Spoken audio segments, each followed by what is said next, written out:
Good morning po sa bawat isa. Sabihin niyo sa katabi niyo, good morning. Mahal ka ng Panginoon. Praise God. Tayo po ay nasa pang-5 linggo ng gawain natin sa iglesia. By the way, sabi nga ng mga millennial, shout out daw. Shout out natin kay Brother Ray na this week ay papunta na Las Vegas. At doon na po siya forever. Kaya, Brother Ray ay nakikinig po sa atin. Probably mamayang tanghali ay pakinggan yung ating pong mensahe. At from time to time ay tumatawag po sa akin at nangumusta sapagkat panibagong environment na naman yung kanilang kakaharapin, panibagong challenge naman natin buhay. Pag-5 linggo, well anyway, kahit na so, mahirap ang buhay, sabi nila, pero sa akin mga mananampalataya parang hindi naman. Baka naman hindi, sabi nga ng artista. At ayon po kay Secretary Roque ay umabot na po sa 10 milyon sa Pilipinas pa na ang nawalan ng trabaho since April. Tapos po yung pasimula ng lockdown. At baka lumaki pa. Bagamat na-resume na yung ibang mga trabaho, ngunit ang economy ay hindi pa talaga nakaka-recover. At yung salitang COVID na ito ay marami pa rin mga katanungan. Ito ba'y bakterya? O kaya ay hindi pa ma-establish ng pamahalaan sapagkat sabi ng Italy, ito raw ay bakterya. At kapag iba yung pag-treat kapag ito yung bakterya at sumasama daw po ito sa hangin. O kaya virus naman na nakakahawa, kaya may mga social distancing. Well, all we know, yung pong bansang Israel ay meron po lamang isang na COVID positive na galing sa Italy na nakapasok po ng Israel at pagkatapos po ay nakahawa ng ilan. Ngunit salamat sa pagkatakonting. Ibig sabihin lang nito, ang Diyos ay hindi nagpabaya sa kanyang bayan. Hanggang ngayon ay ang pangako niya hindi nakakalimutan. Marami po ang mga naapektuhan ng COVID. Just a review. Mga eskwela na ipinasara, pabrika, entertainment, basketball, PBA, NBA, mga artista, mga salon, mga nightclub, sinihan, lahat yun ay shutdown. At pagkatapos po ng maraming mga shutdown na ito ay na-shock tayo sapagkat hindi na normal ang nangyari. At ang tanong ng karamihan, hanggang kailan? How long? Yung po sagot dito ay hindi kayang sagutin ng pamahalaan. Approximately sinasabi nila. Abutin ng 2 taon. At may mga panukala pa na hanggang di tayo nagkakaroon ng injection, virus injection ay hindi magiging normal na lahat. At samantalang meron po injection ay meron po mga alingas-angas na ito ay isang pag-control sa ating populasyon sapagkat masyado na maraming tao. At sa ating pumansa ay hindi po balance sapagkat yung mga mayaman na pwedeng sumuporta ng maraming anak, kung mag-anak yung 2, marami na yung 3. At yung po mga mahirap naman, maraming mga anak. At time goes on ay marami pang mga pag-aaral ang mga ginagawa, pagsasariksik kung paano ito control. And up to now, hindi pa naman talaga kung anong gamot. At sapagkat marami pang mga nahawa, dumadami pa ang mga nabibiktima at may mga namamatay pa actually. At ang tanong, hanggang kailan? Si David ay isang tinawag na the man after God's own heart. And yet, he was a man of sorrow.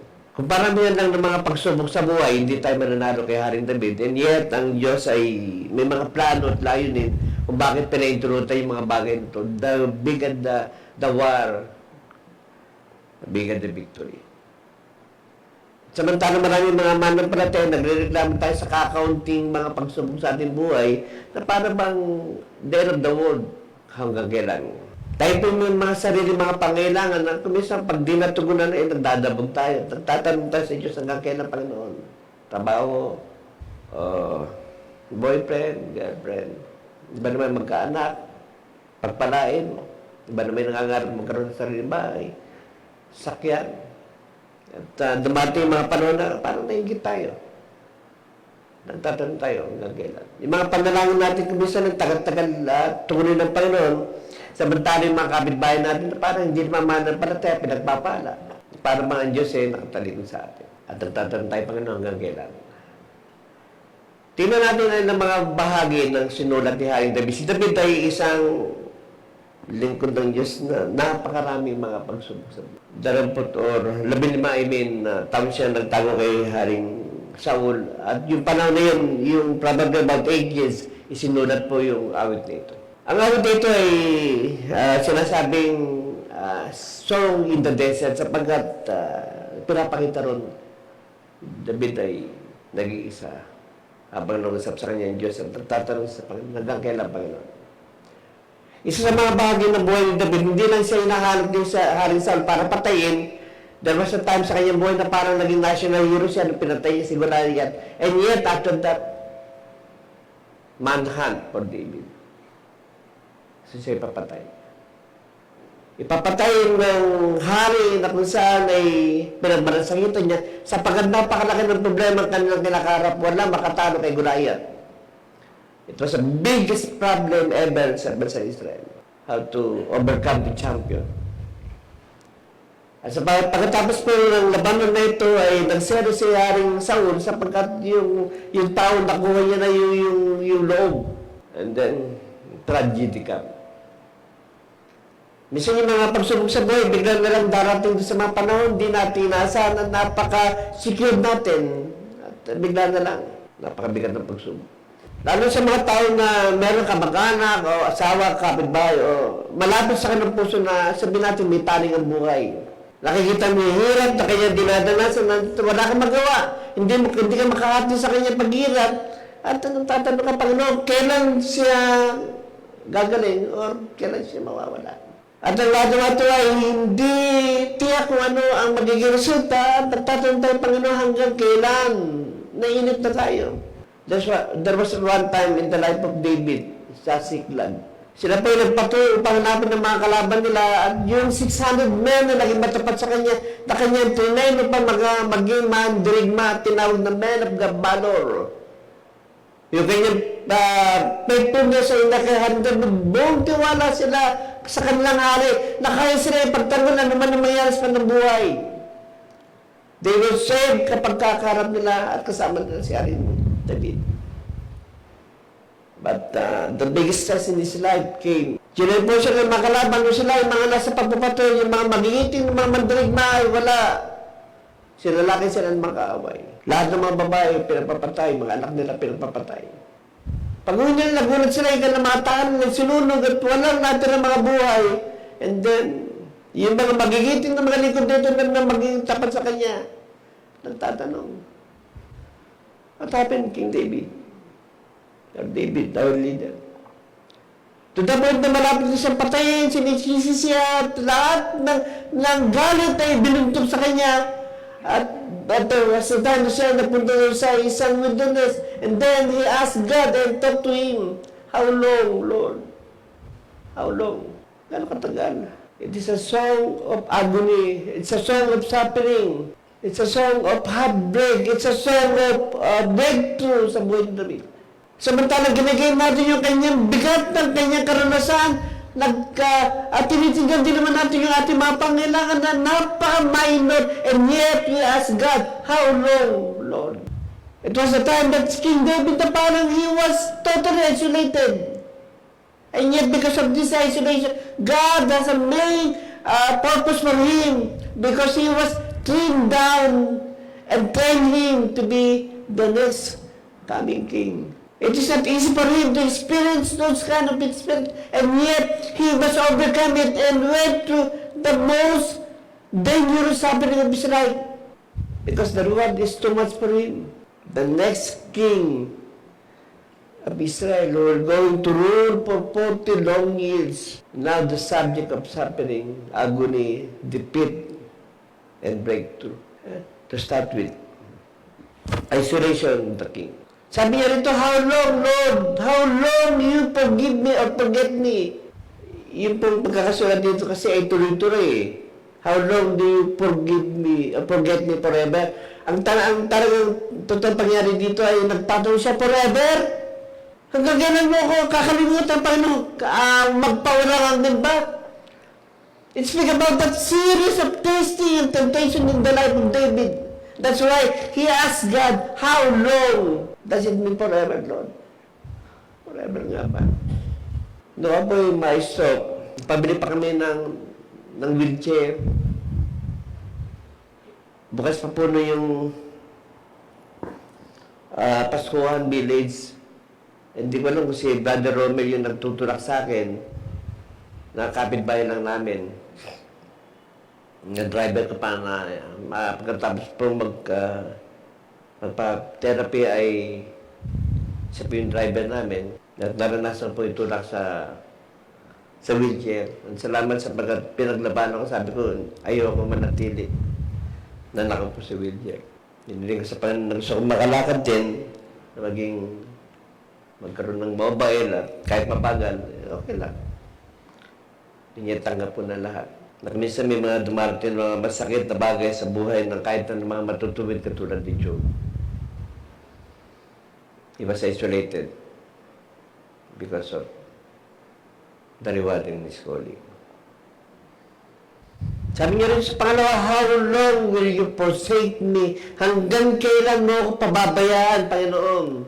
Pinabayaan siya ng Panginoon, yet tinitignan ng Diyos yung kanyang character, yung kanyang attitude. How do you react in the midst of trial, in the midst of sorrow? When everything surrounded you was dark and dim, and nothing helping hand is available, and yet this will be the time that you're looking at the sky and see the star, the sun, and probably God will speak to you and say, my son, hindi ko pinabayaan yung mga bituin. Kinabukasan, nandiyan pa rin yan. As surely as the sun will shine tomorrow and the moon give lights tonight, I will never forsake you. Sabi ni Hebrews chapter 13 verse 5, I will never leave you nor forsake you. Yung tanong ni David ay sinagot na rin sapagkat kailanman hindi siya pinabayaan, otherwise, hindi siya tatagal. Living without God just for a while, for a second, or for an hour, or for a week is a disaster. Miserable. Ang buhay ko po nung ako tumagal sa Panginoon, buhay ko na ang Panginoon. Magbapunod tumagal sa Panginoon, hindi po ako nagtigil sa pag-aaral. Tapos po ng dorped, nag-adjunct po ako, tapos nag-bachelor po ako. Plano ko sana mag-masteral o masteral sa APTS. Nalipat naman sa Baguio. Napakalaki ng hindi ko po kaya. Nagbukas ang School of Bread Commission at tapos ko po yung aking bachelor. Nagkaroon po ng opening sa Angeles kami ni Mr. Vicky. Buong tiyaga na nagpupunta ron kahit na ilang sa kayon. At salamat sa pagandang mabay ng Diyos ng sakyan. Just to learn something. Na at least meron matutunan na magamit sa mga pangangaral. Sabihan sa iyo, kung po lalabas kayo sa video nito na wala kayong natutunan o kung kayo man ay nagsusulat, meron man lang kayo may sulat. Sapagkat napakarami mga pastor, pagkatapos magsalita, walang naintindihan ko nung napakinggan. It's my deepest concern na meron kayong marinig something new na pwedeng it will touch your emotion or challenge your life or change your decision. Not waiting how much I receive in this church. But the body that I would like to be a blessing in this church. Pagpano ko, hindi na marahil matagal pa, hindi pa ngayon. Meron kayo mga titignan mga notes. And say how long. Pangatlo ay, how long will you distress me? Sabi niya, aking utak ay nababagabag sa napakaramit, napakabigat na mga lalahanin. He was totally distracted. His focus was changed, lost. Sapagkat yung kanyang mga dalay na dapat na maging patotoo at maging pagpapala sa kanyang mga nasakupan. Now, it was subject of persecution. And they want him to die, to kill him. Because somehow he paid. Hindi lamang po yung 600 men na mga magigiting. Meron din pamilya si David na pinatay. Meron din siyang asawa at meron din siyang anak. And yet, namatay din po yun.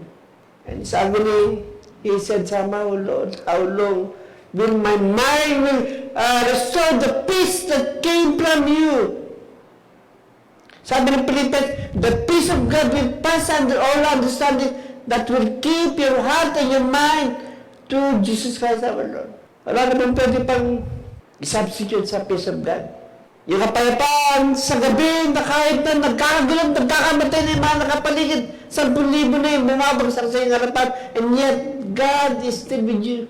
Sapagkat alam niyo yung takbo ng iyong buhay, alam niyo kung paano siya i-direct. Sabi ng Haring Solomon, trust in the Lord with all your heart and lean not in your own understanding. Don't figure things out. It is not your business to treat that way. In all your ways, acknowledge Him, and He shall direct. Speak about guidance. Speak about wisdom. Your path straight. Pangapat, how long will my enemy triumph over me? How long sila magtatagumpay? Napaka-gentle ng hari ito. Isang idol, isang napaka-giti na mandirigma. Before Ziklag came, ay na-meet niya si Haring Saul na nagpadala ng 30,000 para lamang sa isang David para mamatay na. Ang problema ni Haring Saul, hindi niya makita kung saan nagtatago itong nag-iisang tao ito na gusto niya patayin. He was dying to kill David. No matter what way it was, it will. David must die. Yung grace ng Panginoon. Sa kaya ba napagod si Haring Saul? Nagpahinga at nakatulog. Yung mga kasamahan niya, mga napakarami na wala nang paglagyan, hindi na nila alam kung saan sila pupunta at hanapin. Itong si Haring David, lumapit kay Haring Saul at kumuha ng maliit na bahagi ng laylayan ng damit ni Haring Saul and then shout out, sabi ni Haring David. Ni David, hindi pa siya hari. Haring Saul, sabi niya, anong mabigat ang kasalanan na nagawa ko sa iyo na gusto mo akong patayin? Pinakita niya yung laylayan ng kanyang damit at sabi niya, pwede kitang patayin, and yet I will never touch you because you are anointed by God. He has all the reason to kill King Saul, and yet hindi niya ginawa.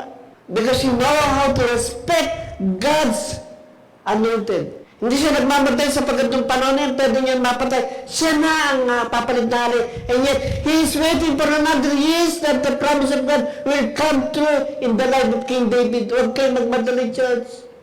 The sermons of King David.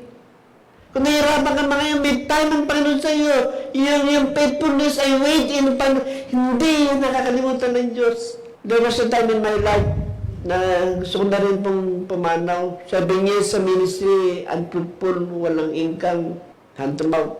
Ilan na member, hindi naman dami. Nangupahan. Linggo-linggo, inaakot yung magamit. Napagod na ako doon. Sabi ko, ayoko na. Kung pwede lang daw, sabi ko, kunin mo na ako. Ayoko na mag-exist. Pagod na ako. Kaya sabi ko, kukunin mo ako doon. Huwag mong pababayaan niya aking pamilya. Dalawa pa lang sila nung wala pa si Bunso. Pero salamat sa hindi tumutugon ng Diyos sa lahat ng panalangin. Kasi kung tinugon niya ako noon, makawala na ako. Hindi sana walang Christ Center live dito sa Sindalan. Baka sa church, ibang church kayo napunta. Siya naman sapagkat alam ng Diyos yung direction eh. Alam ng Diyos yung puso ng tao. And how long. It's a question of time. Yung suffering ni King David parang overdue. Hindi, nag-expire. Parang sabi niya, Panginoon, ang tagal naman na itong dami. At ang haba.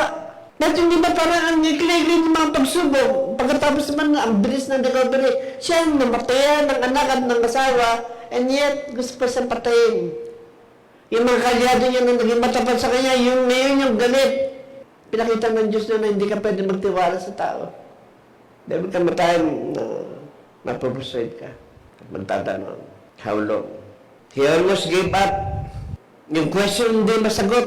And yet God, in His throne, remains silent. Hindi siya sasagot kagad. Kuminsan yung mga tanong mo, sasagutin ng Diyos ng tanong din. Nung nagtanong kay si Job sa Panginoon, sinagot din siya ng Diyos ng ganito, Job, nasaan ka nung ginawa kong, nilagyan ko ng tubig ang dagat, nilagyan ko ng ilaw ang kalangitan. Nasaan ka? Kasi nakikita natin ay yung maliit na portion lang ng big picture ng gusto ng Diyos sa ating buhay. Yung portion lang. Ayaw natin pag yung bida ay ginugulpe ng kontrabita, pero pag nakaganti na siya, tuwang-tuwa tayo. Si Fernando nagpapabugbog noong una. Pero pagdating ng huli, siya naman na nagbubugbog. Kasi gusto natin makita kagad yung ending. Yung bang tapos na kagad, tapos na kayo ha. Mga kontrabida, si Fernando naman, pagkasunod, dug-dug-dug-dug-dug. Tuwan-tuwa yung mga tao, kahit ang pelikula lang. Ganun bang gusto natin? Nagmamadali tayo, nag-question tayo sa Panginoon, how long, Lord? Second part ng kanya pong awit. Actually, maliit lang ito 1-6 lang. The petition of the coming king, yung prayer niya. Look at me, sabi niya. Galit ata yung pinto doon. Tignan mo ang Panginoon, how desperate I am in my position right now. Look at me and see me. Panginoon tayo sabi niya, answer me, Lord, my God. Sagutin mo ako, Panginoon, aking Diyos. Sa kabila ng mga distress nito na kanyang buhay, si Lord pa rin, ang God pa rin. Hindi siya tumalikod sa kanyang kinakarap ng mga problema. Hindi siya nag-wish na, Lord, tapos ka na ba? Kunin mo na ako. Probably deep inside in the heart of David, he knew that somehow he will be the king of Israel, probably the greatest king ever that Israel has provided. Napakaganda ng kanyang title, The Man After God's Own Heart. He received that not after or not before na siya nagkasala. In spite na kanyang nagawang kasalanan, pinapatay niya si Uriah at kinangkam niya si Bathsheba, and yet God in His grace and favor, binigay pa rin yung greatest title ever in the man that God ever told. The man after God's own. Kapag kayo yung standard ng tao sa tignan mo, Lord, mali ka ata, dapat hindi siya. Dapat si Joseph, kasi si Joseph nagtagumpay sa tukso. Dapat, kaya si Job, o si Abraham. Bakit si David? Si David ay gumawa ng maraming awit. Sa kabila ng mga pagsubok na kanyang buhay, he learned how to humble before the greatest and almighty God ever in His presence. Pagka tayo nabibigo, hindi na tayo makapanalangin Anong pangalan mo yun sa mundo? Maaaring tatalakayin ko po next meeting pag God's will. Hindi po yung virus ang pinakadelikadong sa mga mananampalataya. Alam niyo po kung anong pinakadelikadong sa mananampalataya? False teaching. The false pastor and the false prophet.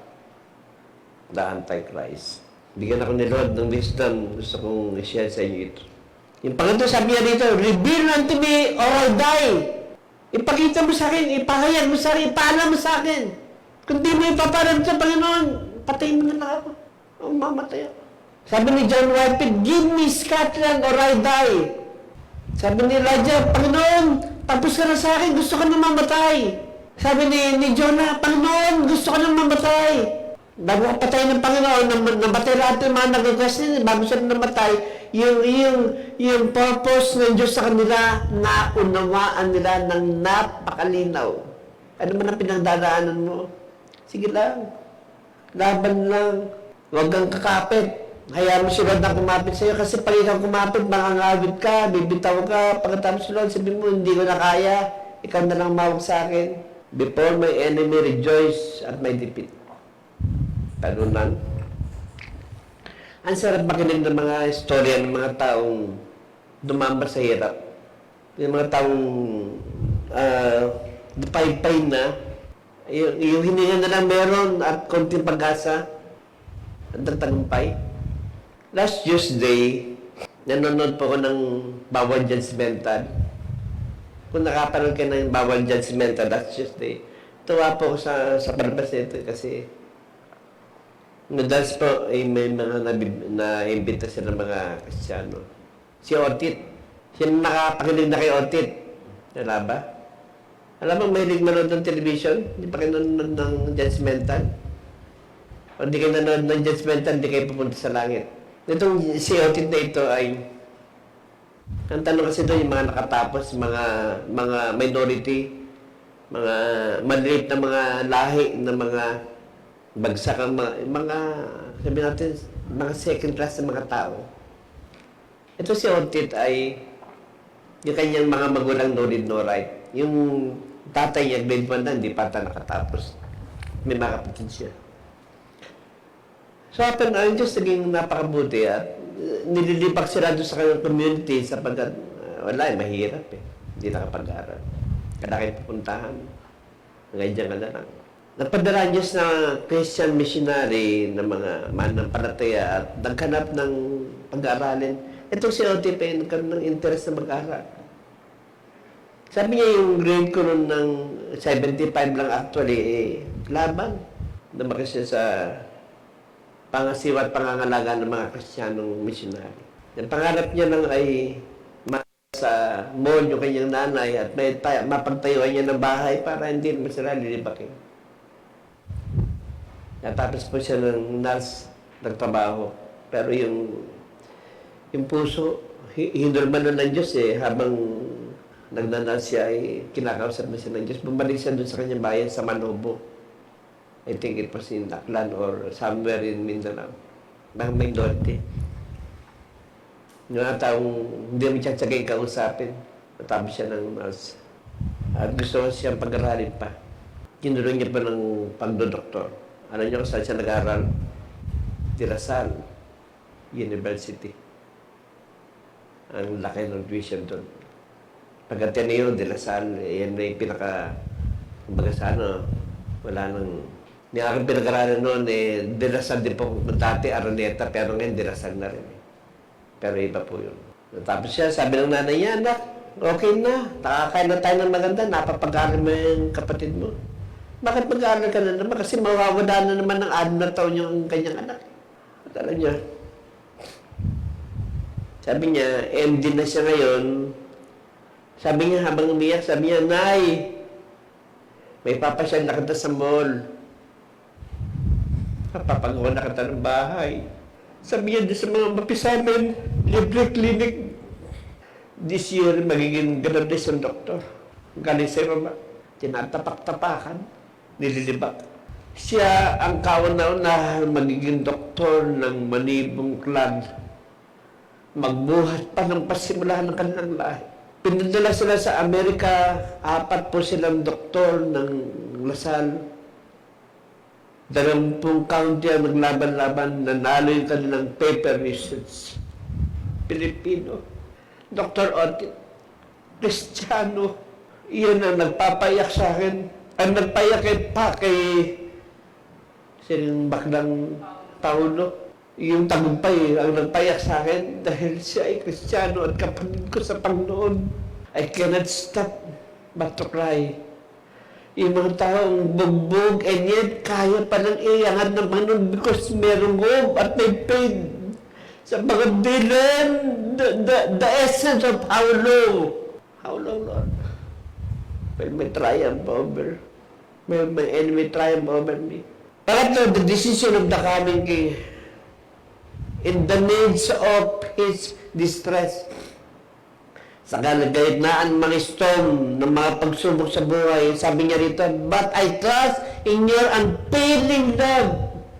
Sabi na natin pinagdadaanan, naniniwala pag nagtitiwala ko sa iyong pag-ibig sa akin na hindi bumibigo. Kasi hindi naman siya tao na nagbabago ng isip eh. Lahat ng pangako ng Diyos ay ginagawa niya.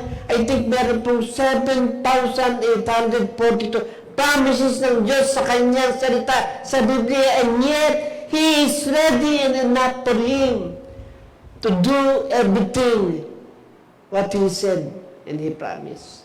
At ang greatest promise na pinangako niya, sabi niya, somehow, someday, there will be a catch.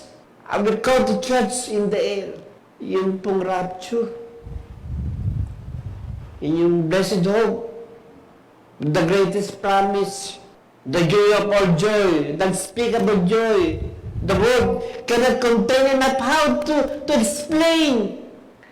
It was the graduation of all suffering and agony and all distress and worry and question of life.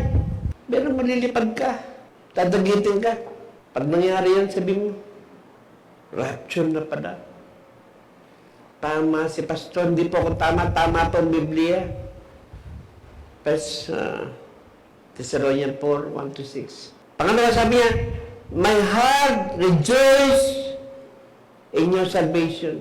Hindi pa nga siya nililigtas, sabi niya, pero natutuwa ang aking puso sa gagawin ng pagliligtas, Lord.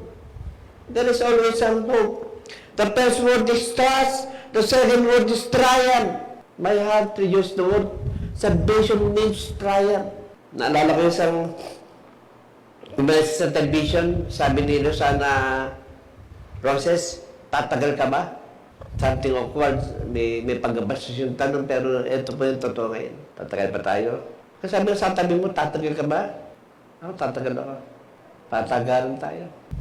Pagka namatay ka ng kamag-anak, kahit nga aso eh, darandun tayo. Alam niya, Pastor Eric yan, yung mga aso niya.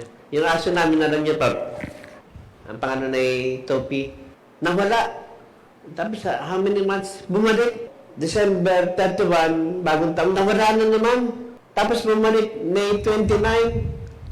Bumalik siya, namatay naman yung isang aso namin. Tama-tama pagbalik niya, namatay naman yung isa. Sabay, may emotion na namatay yung isa, dumating yung isa. Minsan hindi mo maintindihan yung mga sequence ng mga pangyayari sa iyong buhay. And yet, sabi rito, magalak ka sapagkat yung pagliligtas ng Diyos ay malapit na, mas malapit kaysa nung naniwala ka. Nearer than you believe. Pangatlo sabi niya rito, I will sing praises unto my God. Pangatlong word, the word thanksgiving. I will sing in the midst of our trial church. Learn how to sing and thanks God.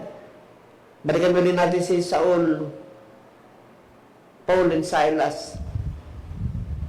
Acts chapter 16. Nakatanikala, bugbog, gutom, pagod, madilim, pero mawid sila. Siguro kinanta nila, I surrender all. Unto thee, my Lord, my Savior, I surrender all. Ano ginawa ng Diyos? Ang Diyos ay napilitan magpadala ng lindol, nabuksan yung pintuan, nabuksan yung mga tanikala. Pinalaya na tayo ng Panginoon, pero maraming Kristiyano nasa loob pa. Pang-apat, the word testimony put to me, my Lord is good. Nakanta natin, God is good all the time God is good. Biblical yan kasi sabi niya, my Lord is good. Lahat ng yan may process ng how long. Ba't diba yung mga paraan ng Diyos sa sa namuha? Yung tayo rito, wala pa tayo sandaan, iba-iba yung ugali ng tao. Iba-iba yung background, iba-iba yung kinalakihan. Iba-iba yung mga filosofiya, may mga ba't ibang mga paniniwala. Ang tawag doon yung mga persuasion. Iba yung persuasion ko, iba din siguro yung persuasion. Iba-iba yung mga pagsubok, iba-iba yung mga pangailangan, iba-iba yung mga pangarap sa buhay. Ganun ng Diyos. Lahat ng mga tao ito na naisumbangitin, iba-iba yung paraan ng pakikihalubilo ng Diyos. Pero ang lahat mga ito, they overcome time. Meron pa akong gustong ipalabas sa aking pakiwari, parang napanood nyo na ito. Naisip ko na po ito sa'yo. Mga kapatid. The importance of time. Time. Time waits for no one. Time stops for no one. Your excuses will not slow down time. Your indecisions will not delay time. Your complaining will not stall time. And your regrets will not turn back time. So, don't waste your time in anger, regrets, worries, and hate. Because time will not turn back and cry along with you. It's time to let go of the past and stop worrying about the future. Your only time is now.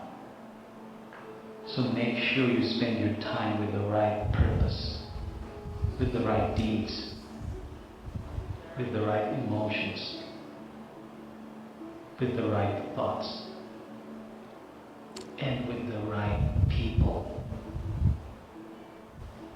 Time flies, that's a fact. But you can always spread your wings and soar with time and navigate life the best that you can. Remember, you will never pass this way again.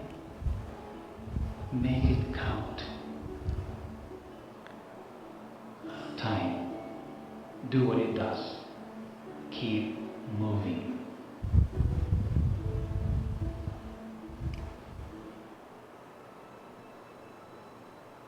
Many ask, why is God allowing all of this to happen? The truth is, everything that's been happening in the four corners of the earth was already prophesied in the Bible. This is the inevitable fulfillment of Scripture. These are the signs that precede the return of the Lord Jesus. God has always allowed humanity to go through difficult times. The question is, why?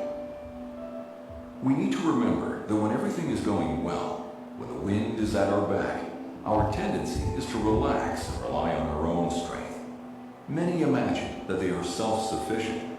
They forget about God and even deride Him. But moments like these show us that we are nothing. In the blink of an eye, an invisible enemy can appear to take the lives of thousands with no regard for social class, race, or status. Where are the powerful ones now? Their money and power can do nothing to stop this virus from spreading. In times like this, we see just how fragile and insignificant we really are. Only in times like these do we stop to reflect and bow before the one true God. It's only in the storms of life, in the toughest of times, when people humble themselves before the Most High and seek His help. The writer of Psalms says, "My suffering was good for me, for it taught me to pay attention to your decrees." Going through deserts teaches us much more than the comfort of green pastures. How many people have given up on praying, but have now started to pray again? How many have been spiritually lazy, but are now being shaken awake to restore the relationship with God? How many had drifted away, but have come back to God in this crisis? God doesn't always change our situation, but He uses the situation to change us. God is using this time to test the faith of those who serve Him. Many are discovering that they spent their entire lives building their houses on the sand. Now that supernatural faith is needed, they've collapsed after years of not practicing what they were taught. One thing is certain. Whoever builds their lives on the rock will go through storms, yet remain unshaken. Storms come to everyone, but only those who hear and practice the Word remain. God won't keep us from being thrown into a lion's den, but He'll close the mouths of the lions. God won't keep us from being thrown into a fiery furnace, but He'll ensure that not even a single hair of our head is burned. Let's have this faith as we go through these times, and in the end, we'll come out stronger. Hindi ko po alam kung dadalhin ko pa ito sa share ko po ito. Kung kayo po nagmamadali, pwede na po kayo umuwi. Yung process, yung pag-unawa kung bakit ang Diyos may kanya-kanyang panahon. Halimbawa po yung bansang Israel ay nung pinangako sa kanila yung promised land, sabi ng mga theologian, dapat 11 days lang or 2 weeks. At siguro 1 month narating na yung promised land. Ay, ginawa ng Diyos, paikot-ikot pa sila Naramdaman nila, 40 years na sila naglalakbay. Wala pa yung promised land. Parang tagal ang haba. Yung mga doubter kasi, tiunting namamatay. Yung mga 21 pataas, namatay na sa wilderness. Yung mga bagong generation naman na medyo matatapang, ito po yung nakarating ng promised land. Pangunahan ni Caleb at ni Joshua. Bakit 40 years? Pwede naman shortcut. Minsan ay hindi mo malaman yung paraan ng Diyos, bakit pinahaba, pinatagal. Pwede naman madali. Kasi may mga minomold ng Diyos na hindi mo nakikita. Na nangyari doon sa mga panahon na madidilim na bahagi ng buhay mo. Para maluwa mo na hindi mo kaya. Kailangan mo ng Diyos. Kasi yung mga nagbubuo ng mga pasin ng buhay mo para pagkatapos at the end of the day, hindi pala. Yes pa rin. Hindi dahil sa mahusay ka, matalino ka, magaling ka. Yes pa rin. Bakit si Abraham kinakailangan 25 years na maghintay para lang sa isang anak? Para magkaroon siya ng Isaac. Tama-tama, Isaac. Pwede naman mandali. Gumawa na nga sila ng paraan. Ginamit niya ng katulong ni Sarah na pagkatapos sa panganak, hindi yun ang kalooban ng Panginoon. Naging problema. 25 years siya naghintay. Kanya paghintay, nainita si Sarah, dumating yung isang panahon sabi ng nagpakita sa kanya, I believe that was Jeopardy. Napakita ang Panginoon ni Susado magtipang kay Sarah. At sabi kay Sarah, sa panahon susunod na taon, magkakaanak ka na, ganitong oras, ganitong panahon. Si Sarah tumawa. Dalawang reason, una-una matanda na siya, pangalawa, baog pa siya. 90 years na siya. Hindi alam ni Sarah na wala imposible sa Diyos. Sabi niya, meron ba imposible sa Diyos? Wala, sabi niya. Imposible talaga na magkaanak ang 90. Wala pang nakagawa nun. Kung may nakagawa nun, kahanga. Pero pwedeng mangyari kasi nangako ang Diyos. Next year, sabi niya, kita tayo dito. Meron ka ng isa, meron ka ng anak. Yung patience ng mag-asawang ito, kinakailangan i-mold sapagkat malaki yung gagawing ministry. You will be called the father of many nations. He's the one who changed the course of history. That even the impossible will become possible when God spoke. If He speak, it will be done. Moses ay kinakailangan mo na mag-aaral ng 4 na taon, 40 years, sa Egypt. All the knowledge and wisdom of the Egypt sa kailangan niya matutunan. The architectural. He engineered the palace. He speak eloquently ng Egypt. Nung dati, orchestrated ng Diyos, magmula sa pagkapanganak, sinakay sa basket, nadala doon sa prinsesa na tumay, nalagaan, manap ng katulong, ang katulong na nag-alaga, nanay niya pa rin, tsaka kapatid niya. Nagkataon, hindi. Yung nanay niya tuwa. Ito yung anak ko, napapatayin na ito. Tapos meron isang malit na lampin na iniwan doon na lampin lang ng mga Hudyo. Nagkataon, nagkamali ba? Hindi rin. Sapat ang lahat orchestrated ng Diyos, lahat plano niya. May isang direktor na hindi mo alam na mga bagay nito ina-arrange niya na pagkatapos ng pagsapit ng mga mahirap na bahagi ng buhay, doon makikita yung kanyang pagliligtas. Grabe pala. Kasi hindi pa tapos si Lord Kung tapos na si Lord kay Moses, doon pa lang patay na yan. Pero hindi. Baybayan niya. 40 taon. Pagkatapos ng pamatay si Moses ng isang Egyptian, at sabi ng mga Hudyo sa kanya, papatay mo rin ba kami katulad ng pagpatay mo sa Egyptian? Natakot si Moses. Takas. Takbo ng wilderness. Hindi niya doon sa wilderness tinatrain yung kanyang patient, yung kanyang wisdom. Doon kasama niya doon mga tupa, pagkagabi ay mga bituin, buwan. Yan ang mga tao. Hindi yun, Moises. Napakita ang Diyos kay Moises. At tinala siya. Doon siya po ay isa ng leader na nagpakita ng Diyos ng mga 10 himala sapagkat ang hirap kumbinsin itong Moises. Si Moises kasi okay na Lord, okay na ako. Tupa araw-araw ulam namin, okay na yun. Pero hindi Meron kang assignment, Moises. Kaya nga tinunod kita sa Egypt At sa pagkatapos ng wilderness kasi may gagawin ka, napakadakila, na-entitled mo naman ay magiging father of many nations, and up to now, the blessing of Abraham will come to those who believe in the Lord Jesus Christ. Colossians chapter 5. Leader na. Marami kumukontra. Tapos si Moses nagalit. Makikita sa Sinai, pagbaba niya yung mga kasama niya doon, iba na ng Diyos. Fasting siya ng 40 years. Nakipagto sa Diyos sapagkat ang kanyang layunin din ay bigay siya ng salita ng Diyos na siyang gagabay. That was the time that 10 commandments of God is in the process of doing the 10 commandments. Pagbaba niya, nagulat siya. May bakang ginto. Ano ito? Sabi niya. Caleb at si Joshua kasama niya. Etong kanyang kuya na mas matanda sa kanya, nakikayat na paggawa ng Diyos na yan sa ginto. Guya. Sabi ni Moses, kinakaya lang natin yan, corn beef lang sa atin yan, ginawa niyong Diyos. At grabe yung giving. Lahat ng mga lasa, mga Hudyo, inipon, tapos tinunaw at tinulmahan.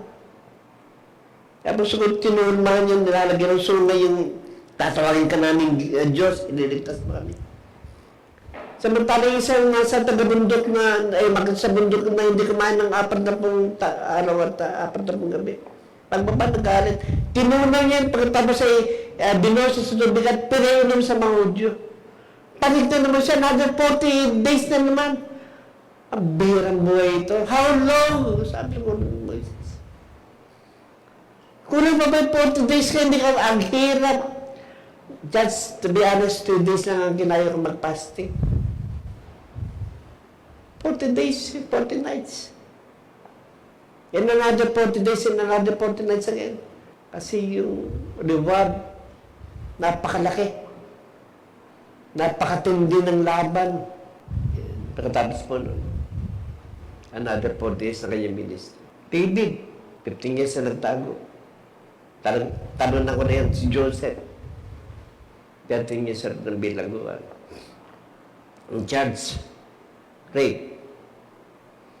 Actually, hindi nga rape, frustrated lang Hindi naman yung nagalaw Hindi pa nga rin frustrated kasi sumigaw na yung babae Sabi, nirape ako pero totoo hindi niya ginalaw. Sabi niya, pinagkatiwala sa akin, Panginoon, ng lahat ng mga bagay, maliban sa iyo. Ma'am Putipar, sa galit siguro na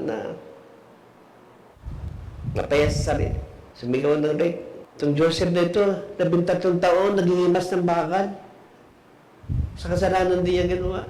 Sa alam ng bilangguan, may dalawa na naglunod. Hindi pa rin yun aksidente.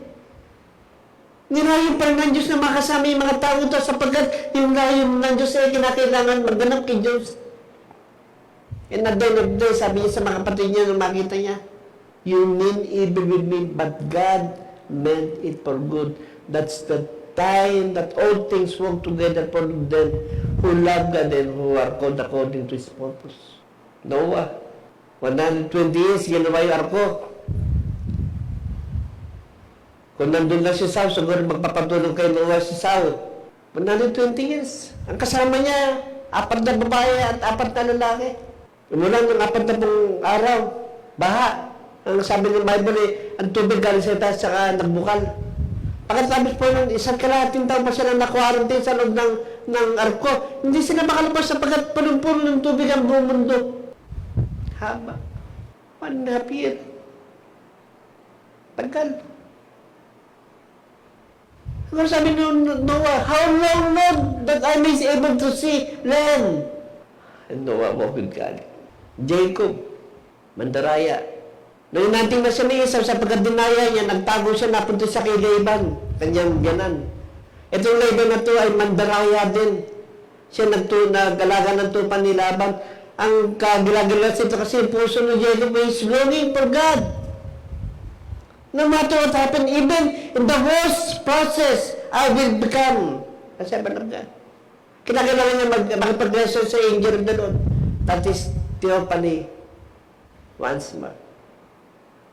Basagin mo na yung kanyang tagiliran, kanyang balak. Di naman siya kailangan ng mandaraya din, yung mga tupad dumami. Yung lahat ng mga tupa, nilagay niya ng, ano, yung, parang yung sanga, nilagay niya parang batik. Dumadami yung mga batik, sabi ng nila sa lahat na may batik sa'yo. Eh, ito sinabi na, ito yung dami may batik. Palit tayo, lahat na walang batik sa'yo. Ginawa naman yun, iba naman yun, dumadami na, lahat ng gawin ni Jacob, pinagpapala. Bakit din nyo kay Laban? Kasi si Laban ay mandaraya din. Isinasa namin ng Diyos kung sino si Jacob. Sapagkat may plano ang Diyos kay Jacob na makita niya sa kanyang biyanan yung kanyang sarili. Isang mandaraya. Dinaya niya yung kanyang kapatid. Dinaya kanyang mga magulang. Dinaya rin siya ni Jacob, ni Laban. Si Hannah, for so many years, gusto niya ng anak. To the point na parang lasing na siyang umiyak sa Panginoon. Sabi ni Eli sa kanya, Hannah, kailan ka ba natutong minom? Sabi ni Hannah, hindi po kuminom. Humingi po ko ng anak. Sapagkat lahat ng mga babae ito may anak maliban kay Hannah. Sabi ni Hannah, Lord, bigyan mo lang ako ng anak. Pagkaawat na pagkaawak sa akin, pagpapasuso. Ibibigay ko siya. Sa'yo siya. Hindi siya sa akin. Ang Diyos na nakinig. Alam niyo kung sino binigay sa kanya? Samuel, the greatest prophet ever told in the Old Testament. Naglingkod ng 3 hari. Si Paul, pagkatapos lang ng kanyang conversion sa Acts chapter 16, nagpunta siya sa Arabia for 3 years para linangin at matuto siya ng kasulatan nang sa ganun pagdating sa ministry, he will be prepared. And he wrote 13 of the books in New Testament. Si Jonah, 3 araw, 3 gabi sa tiyan ng pating whale. Sa scientific name ng whale, nang lumunod sa kanya ay Balaenoptera musculus. Tandaan niyo po yung mga nagaan ng scientific name dyan. Balaenoptera musculus. Yun yung pong lumulon kay Jonah. Yun po yung scientific name. 5 days hindi na isang dyan. Siguro nagkakaroon ko si Jonah, yung whale na binasa sa pababa, tapos, sinuka. At yun ang ginamit ng Panginoon sa Matthew chapter 12, sabi niya, katulong ni Jonah 3 araw, 3 gabi, ang anak ng tao ay mamamatay at 3 araw, 3 gabi muli siyang mabuhay. Ano ibig sabihin nun? Si Jonah napakatigas ng ulo, katulad natin, katulad niyo, katulad ko. And yet, by the grace of God, may plano ng Diyos. Yung delay ng Panginoon sometimes ay for our own good. Si Lazaro, 4 araw ng patay. Sabi ni Martha, Panginoon, kung nandito ka sana, hindi namatay yung best friend mo. Kasi si Lazaro nagpapakain sa 2 kanyang kapatid, si Martha at si Mary. At pag dumating ng Panginoon ay something special. Wala na yung nagpapakain si Panginoon. Sabi ng Panginoon sa kanya, hindi siya patay. Natutulog lang siya. 4 days, 4 nights. Yung 4 days and 4 nights, Church, wala naman kumakain dito, nagkakatis na yun. Yung laban nun malambot na kasi bulok na. Eh hindi mo pag binasa mo. Wala nang paraan pa maliban sa isang himala na pwede mabuhay isang tao ng 4 na araw ng patay. Gusto nyo mag-experiment tayo, paglabas mamaya, papatay tayo ng isang member. Tingnan natin kung anong mangyari sa loob ng 4 araw. 4 na araw. Bulok at mabaho. 2 araw lang, baho na yan. Pero 4 na araw. Eh, kinakailangan yung mga panahon na yun para yung himala, walang magsabi, natulog lang yan eh. Hindi, patay talaga eh. Bumaho nga eh. At ang pinakmahabang paghihintay from Malakay to Matthew, it took about 400 long years na paghihintay ng isang Savior na ang pangalan ay Jesus Christ. Na ang title ay King of Kings and Lord of Lords. Ba't ang tagal naman? Eh kasi, yung precious na persona sa langit, yung dadalaw eh. Pinadala niya mga propeta, pinatay. Pinadala yung anak, kinakailangan, huwag mamatay ito, yet pinatay pa rin. At sabi ko sa inyo, ngayon nyo rin tumarinig sa inyo, sino nagmaniobra ng pagkamatay ng Panginoon? Pontius Pilate, Anas, si Caiphas, Barabas, Hestas. Alam niyo po ba kung sino nag-orchestrate ng pagkamatay ng Panginoon? Walang iba kundi ang Diyos Ama. Now, can I prove? He was foreordained before the foundation of the world to sacrifice Himself for the Savior of mankind. Wala pang mundo, wala pa lahat, wala pa ito. Wala pa itong building, wala pa kayo. Si Jesus Christ, talaga na namamatay para sa iyo, sa akin, sa ating lahat. Upang sino man sumampalatay, magkaroon ng buhay na walang hanggan. For orchestrated the death of Jesus Christ, the Father. Tama, pinakamatindi rito, sabi nung si Jesus Christ ipako at malapit na mamatay. Yung Diyos naman nagsugo sa kanya ay tumalikod sapagkat di niya kaya makita yung kanyang bugtong na anak na unti-unting namamatay.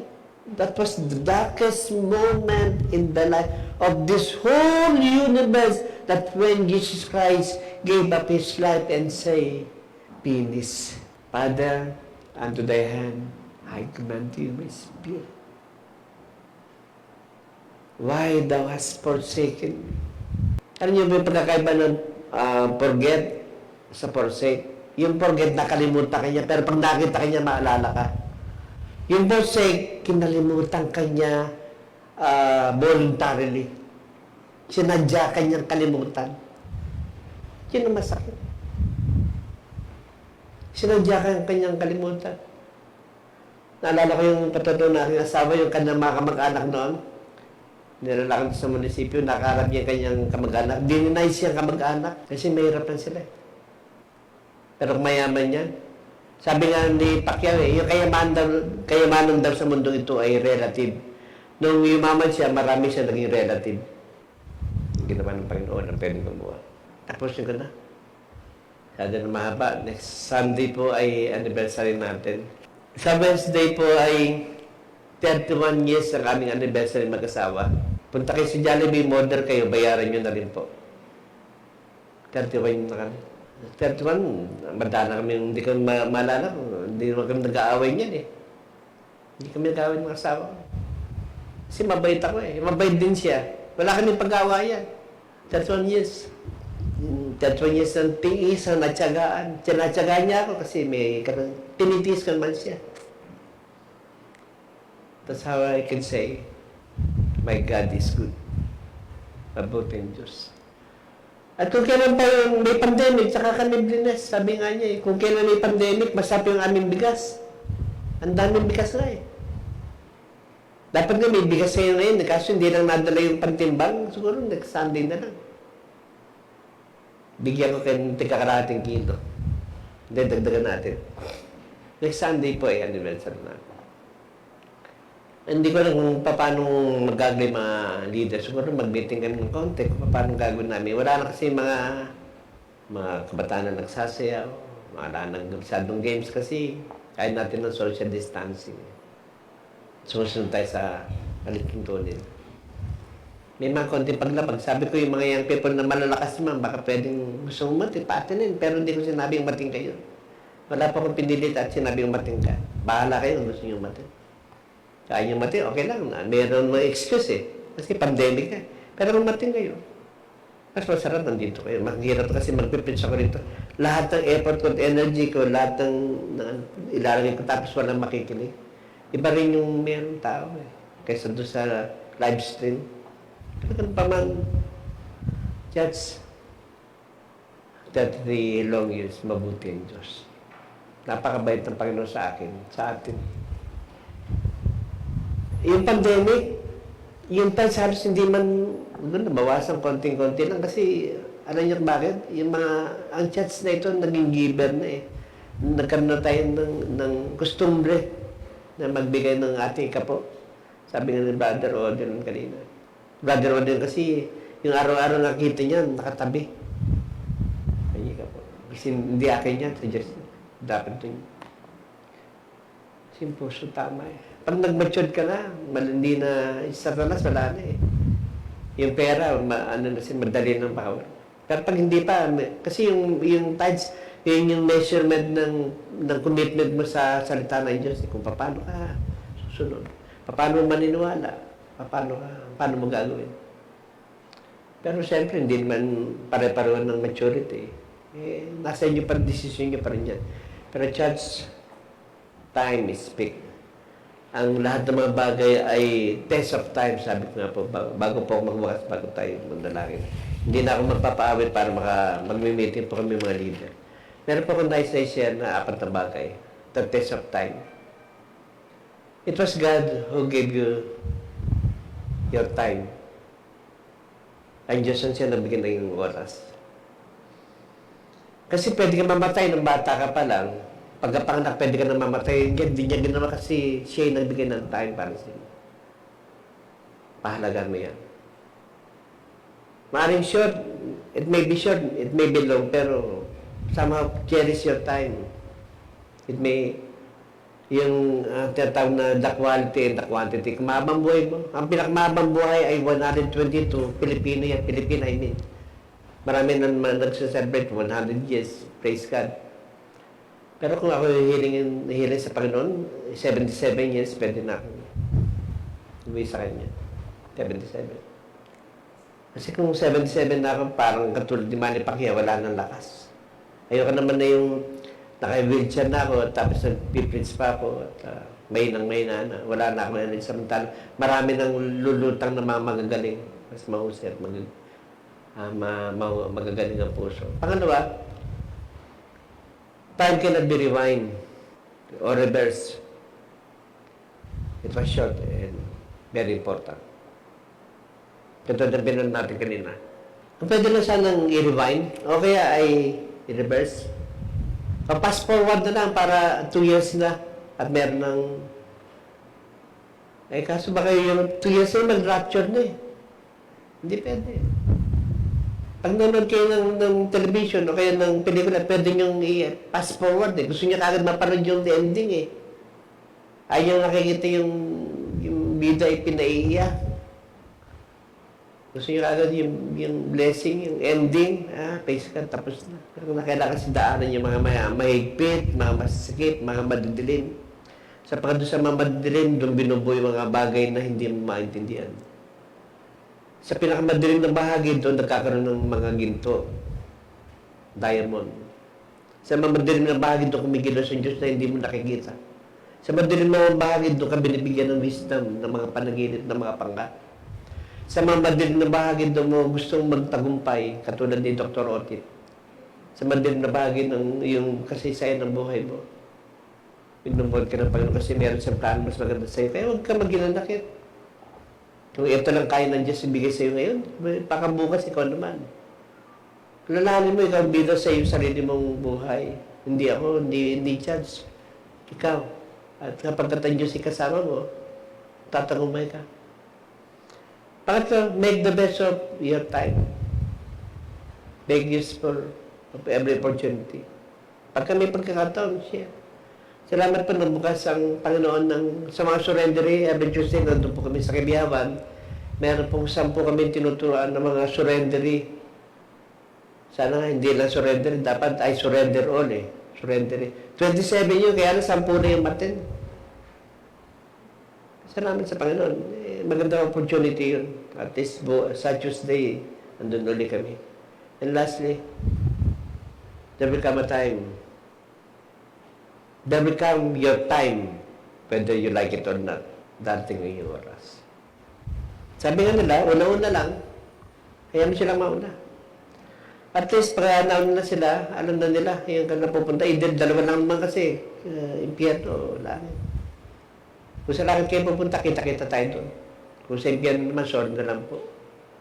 Tulad nga sabi ko sa inyo last week, pag naiwan kayo, sa inyo na itong dasaling ito. Pag naiwan kayo inyo na to, sabihin nyo, blessing. Kaya nang naiwan kayo. Tayo manalangin. Aming Ama, salamat po. Time tested everything. Salamat sa iyong mga salita. Next Sunday will be our Thanksgiving, Lord. Hindi man namin may bigay yung the best sapagkat inihingi na ng pagkakataon, gawin na lang namin Panginoon ng nararapat. Hindi pa kami nag-aanyaya kung sino kung gusto umattend, so be it. Kung hindi man sila dumalo, meron silang alibay. Salamat sa mga matatapang na mga anak mo, Diyos, na sa kabila pa na may panganib, gusto makapakinig pa rin ng salita. Diyos, salamat po. Salamat po, Holy Spirit. Salamat po, Ama. Salamat sa bawat isang nakinabang na salita. Salamat sa bawat isang narito, Lord. Sa mga nanood sa live stream, salamat po. Sa mga senior namin, Panginoon, 2 na po ang namatay ng asawa, hindi man namin nadalaw. Nabalitaan na lang namin, Panginoon, wala sila. Salamat po. Sapagkat sa kabila ng mga nagaganap dito, ay meron pa rin magandang plano. May layunin ka pa rin. Hindi man namin naunawaan for the meantime, and yet, at the end of the day, papaunawa mo lahat. Salamat po sa lahat ng mga leaders namin, mga naniniwala at may respeto sa bawat isa.